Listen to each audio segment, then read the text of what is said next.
Lalu Nabi Ibrahim bilang, "Ya Muhammad, anakku, tolong kasih tahu kepada umatmu, surga datarannya luas, tanamannya indah dan mempesona, dan surganya Allah bisa mereka punyai, bisa mereka miliki cukup dengan mengucap Subhanallah walhamdulillah la ilaha illallah Allah."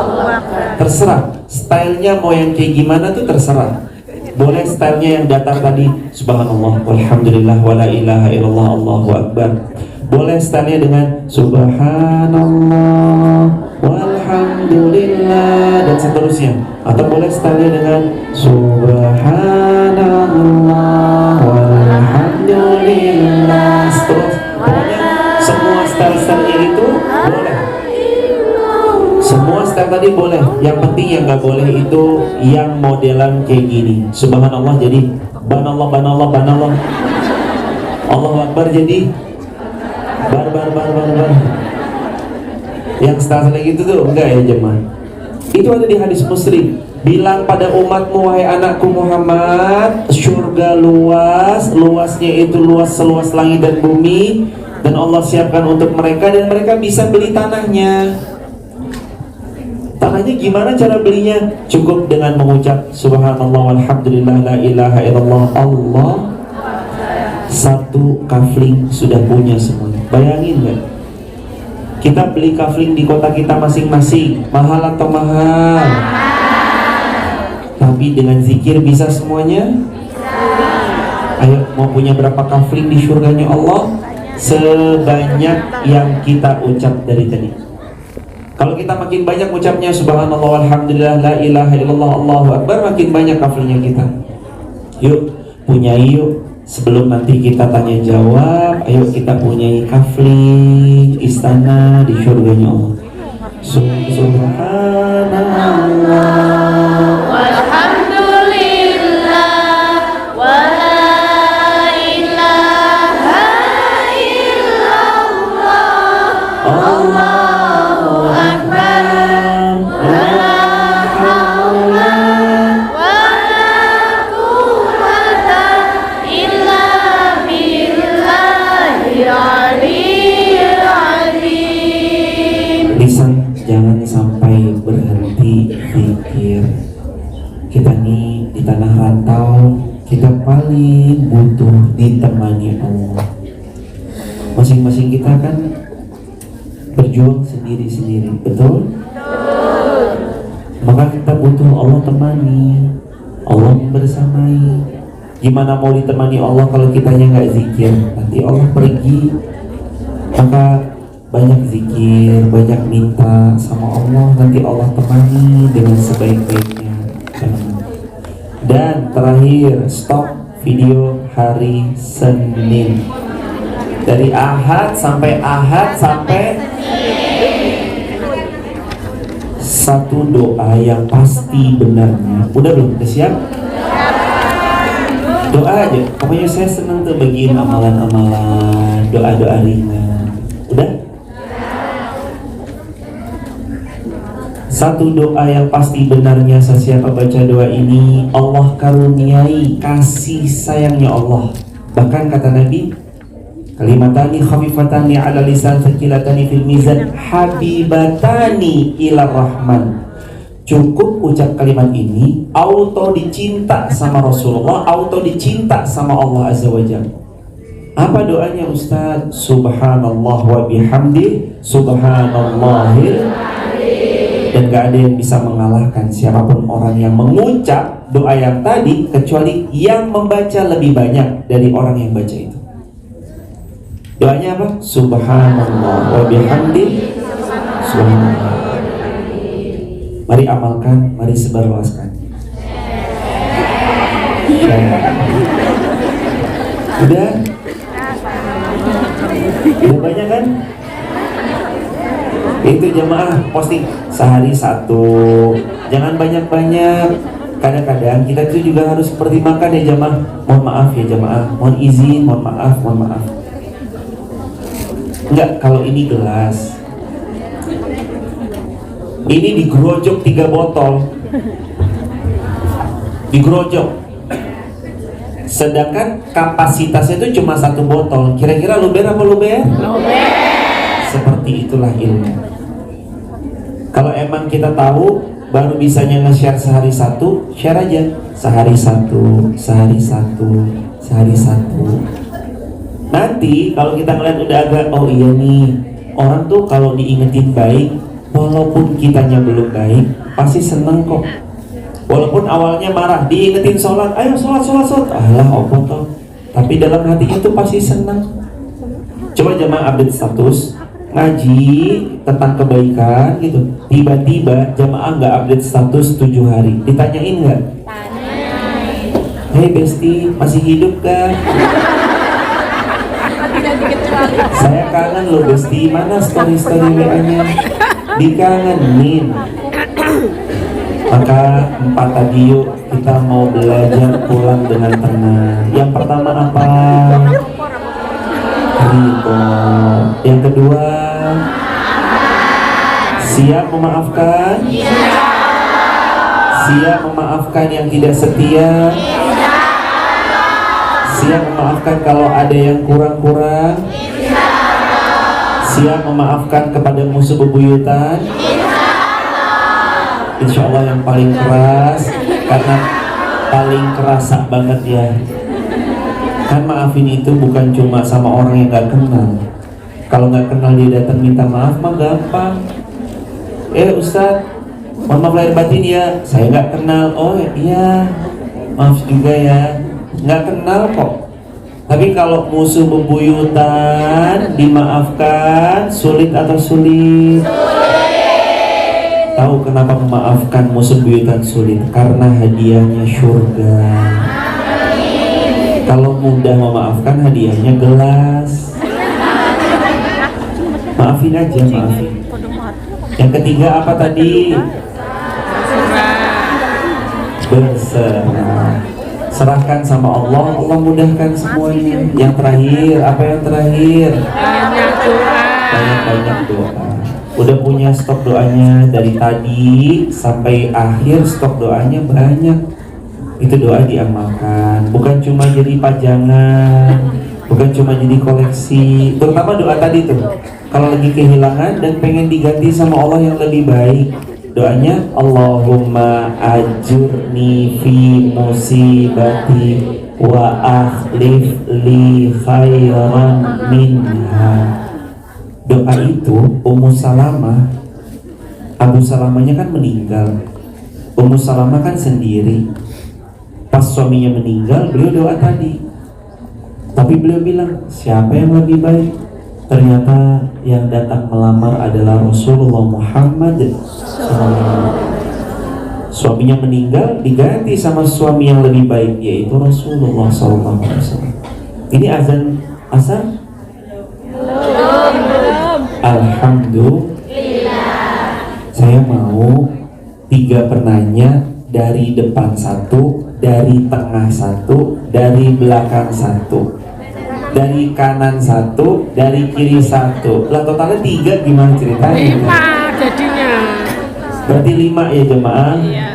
Berarti depan 1, tengah 1, belakang 1, kanan 1, kiri. Pertanyaannya juga siap? Silakan kalau ada yang mau bertanya. Dari depan dulu. Gak ada? Ini boleh diantar Mbak? Ada? Silakan Mbak. Boleh Mbak di. Oh kertas. Sini Mbak, gak apa-apa, maaf. Pertanyaannya dari kertas. Bismillahirrahmanirrahim. Saya ingin bertanya, apa hukumnya orang tua yang selalu membenci dan selalu menceritakan kejelekan anak dan menantunya, seperti ada uang disayang, tak ada uang ditendang. Ada yang ngalamin hal yang sama? Yang mana orangnya? Jawaban paling awal wasta'inu bis-sabri was-shalah. Jawaban pertama, hei hambaku, kalau kamu ada masalah, minta tolong sama aku, kata Allah. Caranya gimana ya Allah? Bis-sabri, Yang kedua, wassalah, perbaiki. Kadang kita nggak pernah bisa request kan, dan memang kita nggak pernah bisa request, ya Allah saya mau orang tua saya Ratu Elizabeth, nggak mungkin kan, atau mau orang tuanya siapa gitu, nggak mungkin. Kita nggak bisa request, tapi kita bisa berbakti sama beliau sekalipun beliau nggak baik sama kita. Ustaz tapi jahat banget, saya tuh kalau ada uang senang disayang, tapi kalau saya nggak ada uang, anakku mahnya Ingat zaman Nabi pernah ada orang tua yang, mohon maaf, orang tua yang toksik sama anaknya. Waktu zaman Nabi itu kejadian, zaman Nabi kejadian, terus beliau juga tanya-tanya kan, dijawab sama para ulama kala itu juga, tetap bakti sama mereka. Bahkan Nabi pun juga nyuruh kita bakti sama orang tua. Jadi walaupun orang tua kita toksik, tetap bakti. Ustaz, iya tetap bakti sama beliau semampu kita yang kita bisa. Sampai kapan Ustaz? Sampai kita berpulang ke pangkuan. Itu jemaah. Barakallahu fikum. Yang tengah, ada yang tengah? Boleh dihantar mikrofonnya Mbak. Yang paling belakang? Maaf ya Mbak, maaf. Yang tengah? Yang tengah? Iya boleh.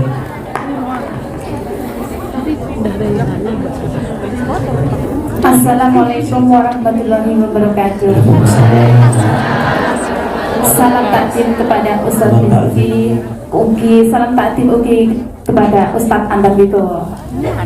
Saya Sekar dari Jawa Tengah. Terima kasih atas. Jawa Tengahnya mana Mbak Sekar? Pati. Togo. Terima kasih atas waktunya saya diberi kesempatan untuk bertanya. Ustadz, amalan apa yang lebih afdal ketika kita beribadah di Mekah Al-Mukarramah, dan amalan apa yang lebih afdal ketika kita berada di Nabawi, Masjid Nabawi Madinah Al-Munawwarah? Karena jeda waktu yang ditentukan mungkin 1 minggu di Madinah, 1 minggu di Mekah. Jadi amalan apa yang lebih afdal dan lebih tepat untuk kita amalkan di sana? Terima kasih. Tanpa mengurangi takdim dan hormat saya kepada Ustadz, akhirul kalam. Wassalamualaikum warahmatullahi wabarakatuh. Semoga Allah memuliakan kakak yang dari Pati dan semua hadirin dimuliakan Allah, dibahagiakan Allah hidupnya, dan dibanyakan oleh Allah jinnya. Tahu chip Kenapa kok doa terakhir, Ustadz kok bicaranya banyakin jin, banyakin uang maksudnya? Bukan gimana-gimana, karena ibadah haji dan umroh ya butuh jin.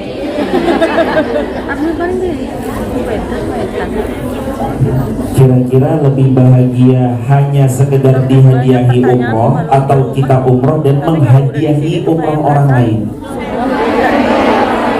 Kira-kira yang lebih bahagia diberangkatkan haji atau yang memberangkatkan haji? Makanya itu butuh banyak-banyak minta sama Allah mumpung di tempat safar. Nah, kembali, amal apa yang terbaik? Kata Nabi, afdalul biladu fil ardi masajiduha. Sebaik-baik tempat adalah masjidnya. Sebaik-baik masjid, kata Nabi, 3. Masjid terbaik top ranking nomor 1 Masjidil Haram Mekah. Insya Allah tahun ini kita semua kesana. Masjid terbaik kedua Masjid Nabawi Madinah. Yang ketiga Masjidil Aqsa. Yang terbaik apa Ustadz? Kata Nabi, sholat di sana 100.000 pahala kali lipat dibanding di tempat yang lain, kecuali Masjid Nabawi. Masjid Nabawi itu 1.000. Jadi sekali sholat saya nggak perlu sholat lagi 100.000 kali. Ya enggak, tetap sholat. Jangan sampai nanti, loh Mbak kenapa nggak pernah sholat? Saya lihat kok setahunan ini nggak pernah sholat. Lah kan saya udah sholat kemarin di Mekah. Enggak, ya tetap sholat. Yang kedua, amal apa lagi yang terbaik? Amal terbaik lagi di sana adalah perbanyak Quran. Karena Imam Hasan Basri pernah bilang termasuk keutamaan 100.000 di Mekah, 1.000 di Madinah bisa juga terjadi karena amal soleh lainnya seperti baca Quran dan sejenisnya. Yang ketiga, wakafkan Quran. Yang keempat, wakafkan makanan. Yang kelima, bisa menolong orang. Yang keenam, tawaf sunnah. Yang ketujuh, doa di tempat mustajab seperti multazam, raudhah, safa, marwah ketika bersa'i. Yang kedelapan, mentraktir jamaah umroh, salinglah traktir mentraktir. Yang kesembilan, hendaknya dia memberi makan burung-burung dara yang ada di sana. Yang kesepuluh, hendaknya dia juga turut menahan egonya kalau ada jamaah satu rombongan yang tua renta, kecuali dia memperlambat langkahnya. Banyak sekali amal-amalan utama. Tapi yang jelas sebaik-baik amalan itu namanya sholat. Sholat pun nanti semua yang sunnah dihidupkan itu di sana. Barakallahu fikum. Insyaallah ya Allah, semua hambamu yang salih dan ikhlas, salihah dan ikhlas ini ya Allah, Engkau takdir bisa berhaji. Kalau di Wonosobo tempat kami antri haji 35 tahun. Sama. Terakhir 35 tahun. Kalau di Hongkong misalnya jamaah bisa lebih cepat, saran saya jamaah daftar dari Hongkong. Karena di Indonesia di Wonosobo tuh daftar haji kalau reguler 34 atau 35 tahun. Kecuali haji furoda. Tapi ya semuanya kan ada ininya ya jamaah. Haji reguler berkorban tenaga karena hotelnya jauh. Haji furoda hotelnya dekat tapi berkorban harta. Insya Allah semua kita haji furoda. Yang ke belakang, paling belakang mikrofonnya boleh dihantar. Oh udah mik, silakan Mbak. Assalamualaikum warahmatullahi wabarakatuh. Assalamualaikum Pak Ustaz, Pak Ustaz Irfan Rizky sama Bapak Ustaz Tanwi Bowo. Mohon maaf Pak Ustaz, ini mau nanya apa hukumnya kalau misalkan kita menghutangkan uang terus orang itu udah lama nggak bayar terus kitanya nggak menagih, itu hukumnya gimana ya Pak Ustaz?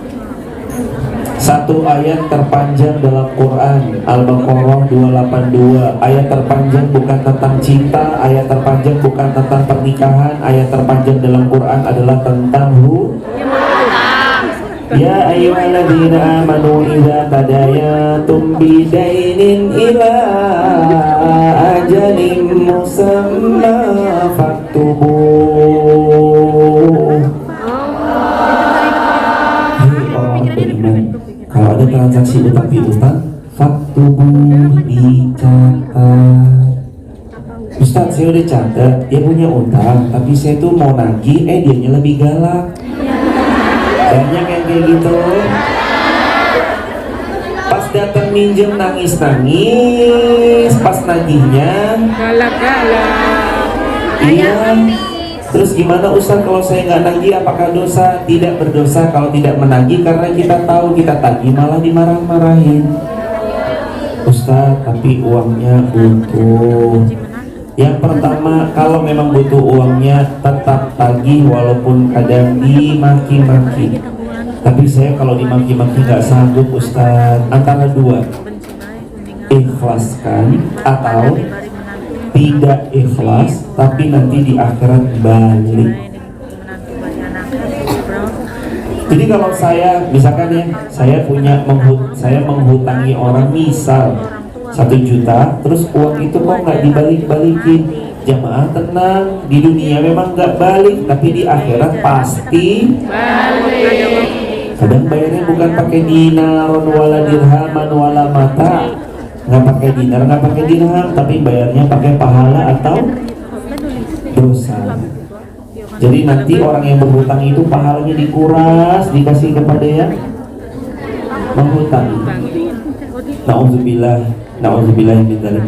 Ya Allah, siapapun yang punya hutang, beliau berjuang datang ke Hongkong untuk dalam rangka terbebas dari hutangnya, bantu beliau lunas ya Allah. Setelah itu mudah-mudahan kita hidup tanpa hutang, hidupnya tenang. Barakallah. Terima kasih Pak Ustaz. Satu pertanyaan terakhir. Yang megang mikrofon mana?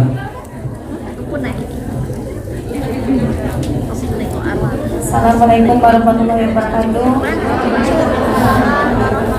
Mohon izin Pak Ustaz, Silakan hadirin.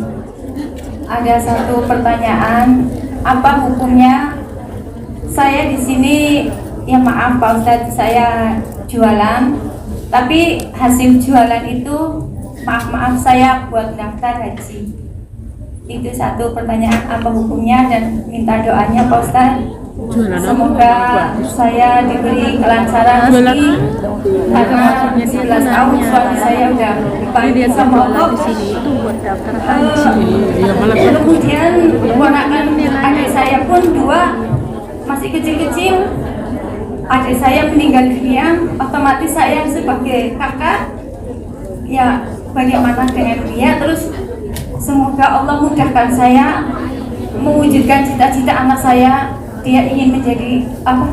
Ingin jadi dosen. Sekarang dia lagi kuliah semester 4. Minta doanya saya diberi kemudahan, kelancaran, dan Semoga ibu dan semua hadirin rezekinya kian berkah berlimpah, segala hajatnya maupun hajat buah hatinya Allah permudah, dan semoga Allah karuniai syurga firdaus sampai besok. Hadirin, tidak semua finansial kita sama idealnya. Kita berada di ombak yang sama tapi kapal yang berbeda. Ada yang mungkin ombaknya tuh ombak besar, tapi kapalnya juga jauh lebih besar, sehingga goncangan ombaknya itu kerasa tapi kayak cuma ngelitikin aja. Tapi ada yang ombaknya kecil, karena kapalnya kecil oleng. Dan sama dengan kondisi finansial tiap orang, gak mungkin sama, kadang berbeda. Terus gimana Ustadz, kalaupun saya tadi berjualan, sedangkan secara hukum mungkin di Hongkong dilarang, apakah terus saya itu diperkenankan hasil jualan saya mendaftar haji? Jamaah, kalau memang yang dijual adalah hal yang halal dan kita tahu produknya produk yang halal, maka pakai itu untuk mendaftar haji. Kenapa kok harus dari basic yang halal? Karena Nabi bilang, innallaha thayyib la yaqbalu illa thayyib. Allah itu maha baik, maka Allah yang terima, maka yang Allah terima adalah hal yang baik. Maka bismillah, ibu niatkan, semoga Allah memberi kemudahan berhaji ke Baitullah, dan doa yang sama untuk hadirin semua. Terus yang kedua, untuk anak tuh gimana? Atas semua yang dicita-citakan, jazakumullah Ustaz, izin, atas semua yang dicita-citakan anak kita, saya lagi-lagi mau ngasih satu doa untuk buah hati kita pas kita lagi rindu kangen-kangennya, sedangkan raga nggak bisa memeluk mereka. Buat update status hari Selasa. Ini lebih banyak nih. Tadi angkatan pertama update statusnya cuma sampai hari apa tadi? Sabtu. Ini sampai Selasa lagi nih zaman. Udah? Satu doa yang diajarkan Allah untuk kita dawamkan pas kita nggak bisa memeluk anak kita dari dekat. Raga kita tuh nggak bisa memeluknya dari dekat, tapi kita pengen. Doa-doa kita lah yang memeluk mereka di setiap langkah. Apa doanya? As-Saffat ayat 100. Banyak-banyak ucap ini, amalkan, sebarluaskan, diingat kuat-kuat, dibaca tiap saat.